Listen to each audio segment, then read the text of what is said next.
There was a wise man once who said, "Those who fail history are doomed to repeat it." And currently, we are failing history. The story of Ukraine and what's going on, where their troops come from, and who's actually doing the fighting has been deliberately hid from the American people and the Western people as a whole. People talk about the Azov Battalion, right? Which is, they tell you it's a militia, and the truth is much, much different than that. 40% of the Ukrainian forces, that's 102,000 individuals, are part of these militias.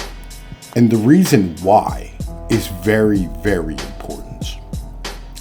Back in 2017, when the Ukrainian government called up its reservist troops to go and fight in the Donbass, what ended up happening was that 75% of their troops didn't show up for the first call, 80% for the second, 90% for the third, and 95% for the fourth.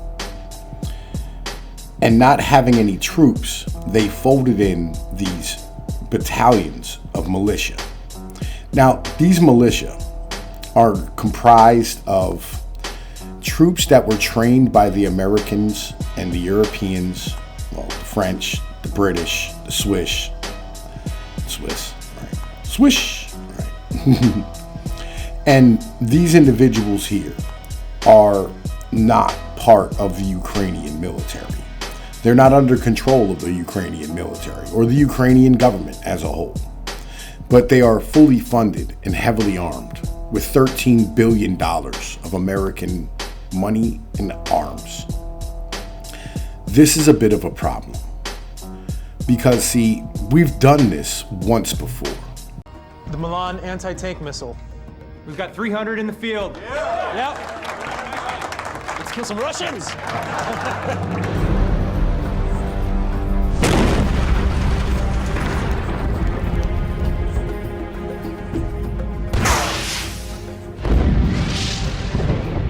Voting to pump up the money for the freedom fighters is the only way for the Northeastern liberal to prove that he's serious. How much are you asking for? I'd want to go from 70 million to 100 million. If you vote for me, I can deliver the Black Caucus for the farm subsidy.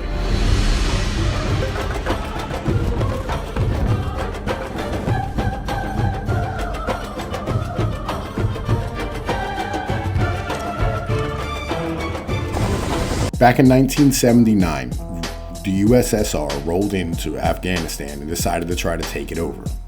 And in doing so, it gave the United States an opportunity to fight a proxy war using the Afghanistan civilians, namely the Pashtun and Tajik rebels called the Mujahideen.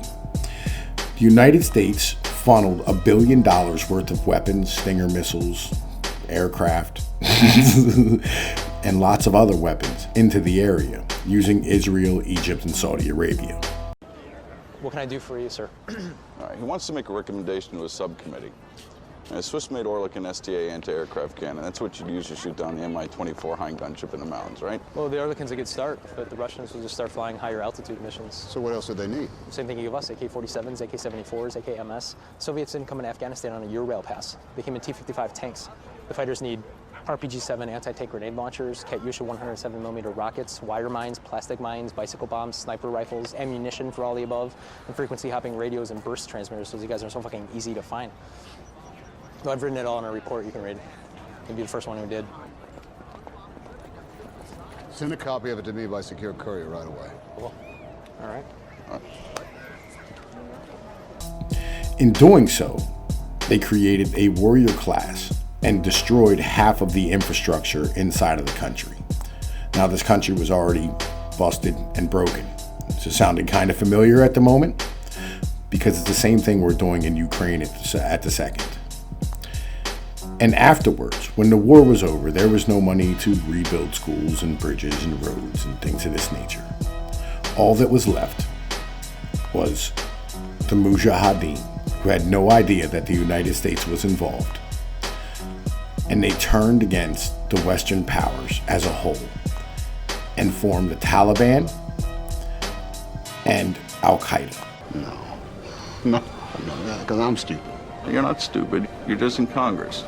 Send them money. You start with the roads, move on to the schools, factories. Gus, now it's a party. Restock the sheep herds. Give them jobs, give them hope. I'm trying. Yeah, well, try harder. I'm fighting for every dollar. Yeah. I took you from 5 million to $1 billion.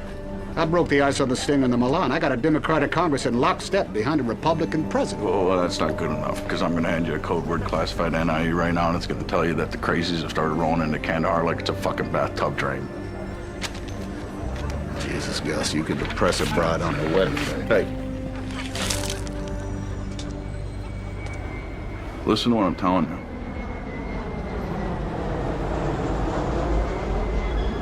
Now, in the wake and the ruin of countries that have ended up suffering with war, you end up having what's known as a power vacuum, and you end up having a place that you have a chance where individuals who are radicalized will breed and become more powerful and end up as what today we would call terrorists.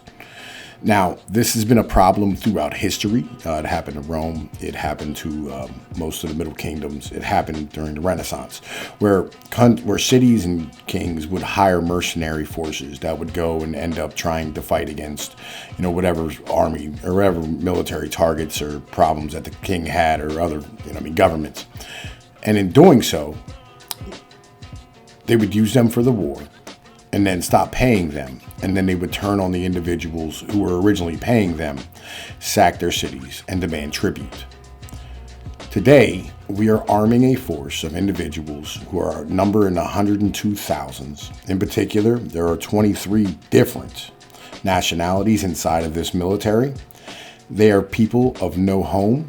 They are Ukrainian nationalists. They are individuals from all over Europe and the United States and Middle East and wherever else it might be. They are mercenary forces who will continue to end up as drug dealers and terrorists and extortionists inside of Ukraine afterwards. There will be problems inside of this country that we as a whole will have to end up dealing with for the next 30 or 40 years due to our actions. I feel like this is terrible policy, and we have done this before, and we continue to do it without regard to whether or not we can have the full discussion about what happens. But I wanted to stand here and bring forward this and bring this to light as a whole and show that this will end up badly. And I wanted to sit here and allow you individuals to see exactly what is going on and basically have a chance to at least generate a discussion about what it is that we're funding and the future problems that it will cause. Anyway, I got to get ready for work. This is Tom Pease with Pnoid News. Y'all know what it is. Like, share, and subscribe. Hit the Patreon link. Support the channel. You know how this operates. Peace be like one, my brothers.